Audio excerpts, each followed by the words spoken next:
آخری چیز ہے، اس کے بعد بھی اگر آنکھ نہیں کھلتی کسی انسان کی تو میں نہیں سمجھتا کہ وہ اپنے گرد اس نے جو یہ فلا تزکوا انفسکم، اس نے جو اپنے گرد تزکیہ نفس کا ایک مصنوعی حالہ بنا لیا ہے، کبھی بھی وہ اس حالے سے نکل سکے گا اگر اس حدیث سے بھی آنکھ نہ کھلے۔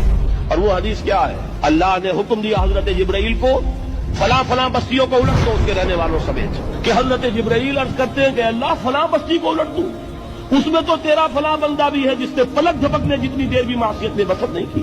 لیکن حکم کیا ہوا بارگاہ خداوندی سے؟ قال فقال، حضور نے فرمایا اللہ تعالیٰ نے حکم دیا جبرائیل کو اقلب علیہ وعلیہ، الٹو اس بستی کو، پہلے اس بدبخت پر پھر دوسروں پر۔ کیوں؟ اس لیے کہ اس کا چہرہ کبھی میری غیرت میں سرخ نہیں ہوا، اس چہرے کا رنگ نہیں بدلا۔ بے غیرت انسان، بدیاں پھیلتی رہیں، میرے دین کو روندا جاتا رہا، میری شریعت کی دھجیاں بگڑتی نہیں، یہ میدان میں نہیں آیا، اس کا خون نہیں کھولا کبھی۔